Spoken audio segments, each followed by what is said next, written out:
Pendant la guerre, le Congrès s'amuse, disait-on en 1815. Telle est l'évocation historique que l'on pourrait lancer au visage des membres du Conseil, dont l'indécent document de synthèse ne mentionne le mot Irak qu'à partir de la 31e des 36 pages qui composent les conclusions de la présidence.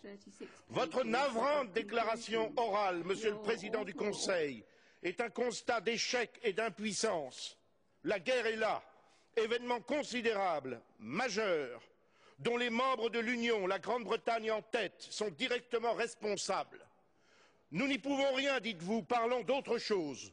Pourtant, il y aurait beaucoup de choses à dire, maintenant qu'apparaissent au grand jour les mensonges dont l'empire américano-britannique s'est servi pour justifier sa brutale agression.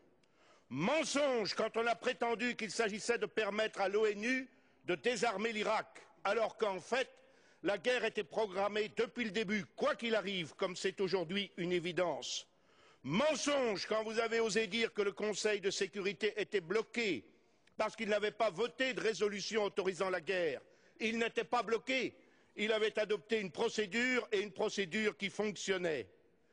L'Irak affaibli, méthodiquement affamé depuis 10 ans, contraint de désarmer contre des promesses de paix, allait s'effondrer dès les premières heures du conflit. Mensonge, il résiste, et souvent héroïquement.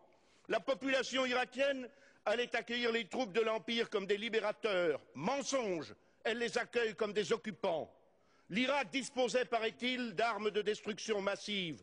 Tout a été dit à ce sujet, des bobards les plus sinistres aux plus ridicules, comme ceux de Tony Blair qui s'est déshonoré le 5 février en présentant un rapport justifiant l'agression, dont 11 pages sur 19 émanaient d'un mémoire d'étudiant datant d'une dizaine d'années. À ce jour, les seules armes de destruction massive sont celles des milliers de bombes et de missiles sophistiqués de l'Empire anglo-saxon qui écrasent les villes irakiennes. Comme juriste, je constate la cynique violation de toutes les règles de droit que les Anglo-Américains eux-mêmes avaient mises en place pour prévenir les guerres. Comme Européen, je déplore les haines, hélas justifiées, que les bombes de l'Empire accumulent contre le monde occidental. Comme chrétien, je suis horrifié qu'une telle guerre, qui ne remplit aucune des conditions de justice, puisse se faire au nom de Dieu. J'appelle un chat, Tony Blair un meurtrier mondain, et quant à George Bush, qu'il cesse d'invoquer Dieu, ou qu'il le prie seulement, que le sang des Irakiens innocents ne retombe pas sur le peuple américain.